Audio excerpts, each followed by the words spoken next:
this is the implication of the risk, but do you actually understand what is red? And in that sense, are we getting the whole picture?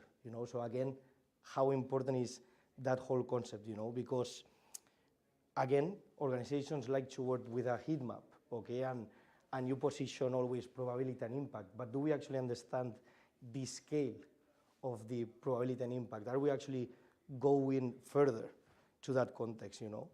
So again, really straightforward, we say red is bad, green is good, and again, how important is that whole picture to align and transmit relevant information to the different stakeholders.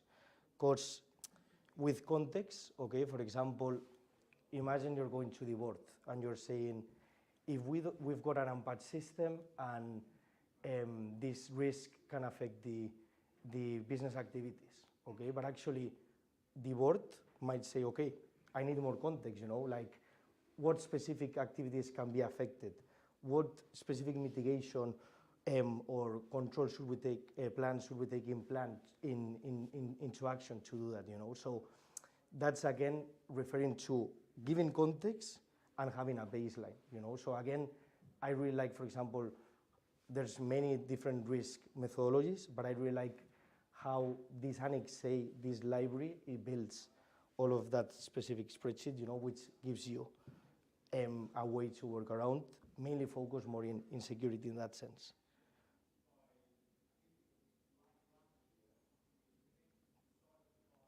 So now linking to the human factor, okay, in this sense, we sometimes, for example, there's last year there was a cyber terrorist attack, okay, by a Russian terrorist group that affected the US coast, okay, the East Coast, because it was a ransomware attack, and actually it was based, I don't know if you know a company called Pipeline, okay, that basically provides gas and petrol in that whole area of United States. And that ransomware attack was caused because there was a specific employee that accessed the application and then have multi-factor authenticator, and then the terrorist attack could actually access the whole system and got a lot of valid information. So the state, that area of the United States were affected for, I believe, a week, okay, and it affected across different businesses. And that was based because of a specific employee. And I think it's really important now that we are all of the businesses working from home, for example, understand how valuable are employees and how they can be a risk for any organization. So I really like to think and link this, like a risk that can be subjective, that there's many factors, but I think it's also really important to understand how we need to train our employees and in how to report a risk, an incident, because that can derive in really severe measures. So maybe, for example, now that we are all working from home or organizations are more flexible, you should guys revisit your policies in place, and how you're actually tracking awareness in that sense. Because this is completely a different picture in the sense like those are the factors of someone transmitting a risk to the organization and how subjective it can be, So it's, again, how important it is to sit within the different stakeholders to transmit that specific message to give that context, And from the OneTrust side, we've got this 5-step methodology, okay? So first of all, again, with anything, it's about identifying the scope, okay? Understanding what suits for your business, maybe build a specific taxonomy and set up specific different scenarios, okay? Then, of course, don't guess, okay? So it's, again, linking a little with identify the scope, understand the stakeholders and different processes that we can have as defining those. This working the language of the business, this is actually a concept that is also mentioned, for example, in the GDPR, in the sense like make it understandable for children in the sense, So it's really important that everyone in the organization understands that specific risk, and rather than setting up a probability and impact matrix and go beyond, give more context so everyone can address that specific risk in the right way, okay? As aligned to objectives, what do we actually want to achieve with this? Because that's gonna give a lot of valuable input. And again, refine, okay? So this actually our software, okay, but I'm not here to sell you my software itself. Is I wanna show how, for example, when you work within different teams, you're gonna have different matrices or different risk methodologies, okay, which is not the best because it's quite difficult, of course, but an organization should try to have one defined methodology and then different ones for maybe specific cases. But this is, for example, an example, and you can do this with a spreadsheet, okay? How different solutions bring here formulas of linking maybe a risk with a control to link to measure the weighting or the specific control type, as also linking it with specific inventories.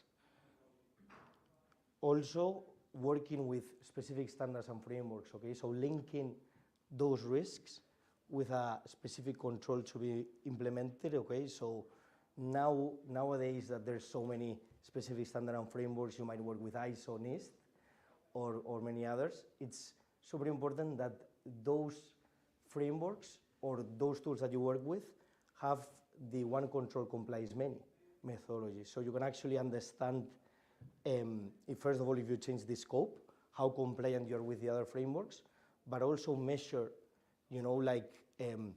maybe that specific control from the other framework is more appropriate for that perspective.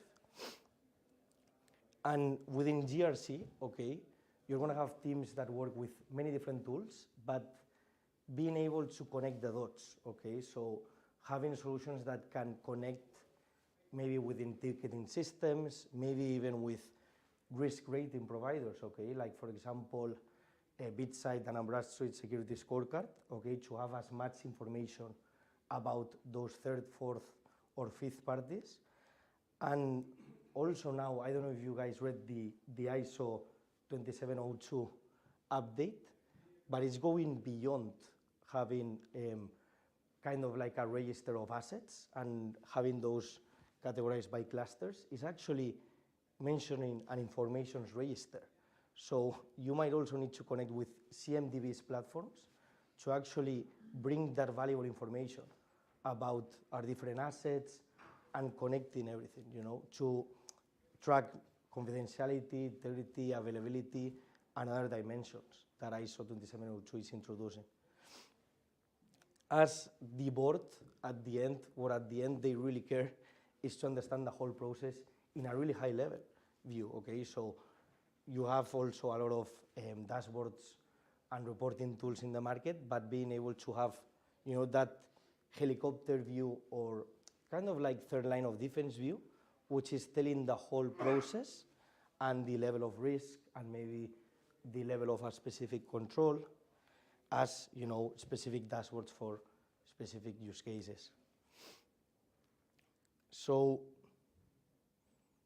then finally we've got actually that it's important to understand what data you need to quantify your risk. In that sense, it's not about quantity equals quality. And that would actually be all from my side. Okay, I don't know if you guys have any questions, but it was, as you can see, a quick presentation. So you mentioned about the alignment of data to the new ISO R2 standards.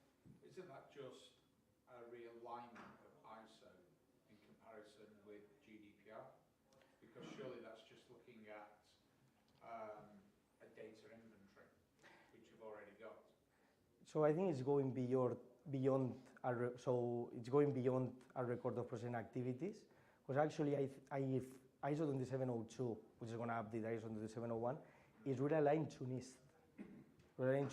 So it's actually, I've read the list of controls, and it's actually introducing controls like threat intelligence, so it's more about having the metadata and understanding maybe which processes you've got and what. So it's a mix of process lineage, data inventory, and giving more of a holistic view of the processing capabilities within an organization. Exactly. So I haven't had that chance to view that information's register, but I imagine that, for example, because the list of controls now is including 5 different dimensions, okay, and in that sense, that information is going to populate the statement of applicability. So I'm happy if you want to show you, without sharing the screen, the list of controls, and you will see those dimensions. No. No worries. Talking about in OneTrust is a list of controls. Yes. But they are not aligning to any risk treatment plans or risk action plans. You have to keep that into yourself. So in terms of OneTrust, you talk about risk management. Why isn't the risks already predefined for the action plans within the product? Well, so actually OneTrust doesn't have that kind of risk library that I mentioned. I know. Okay, but it's And my question is why? because each organization works differently. But for example, we've got different teams that can provide you that input, okay? But you're right. I think we should actually add specific methodologies, But for example, myself in different, because I work from the solutions engineering side of things, I've got already the Annex A, for example, and it's linked with every single control. Okay, so kind of like it mentions the impact and probability level, the inherent probability level, of course, and it links with the control that should be implemented to reduce that risk. Yes, sorry. Just a general question, but what industries have you seen greater levels of maturity? And is it cross-polarization? Is it regulated industries? Is it manufacturing where you can quantify risk in engineering terms? It's a general question. Your clients, have you seen ones that are more mature than others? So, what is, I think the most complex clients I work with, okay, I would say banking are maybe less reliant to change and have more pieces in the equation, okay? Like, for example, with banking, or have, maybe other specific regulations in place and things are slower, okay? But we work, for example, we work with any type of company and they kind of like the flexibility of the tool is you can adapt and build your own use cases, But at the end, I think it's a valid question that customers will come to any consultancy based on the experience they've got in treating with other industries because they want to learn how do others do it, Okay, fantastic. Any more questions? Or I think that's all. Okay, great. Thank you all. As you can see, it was quick.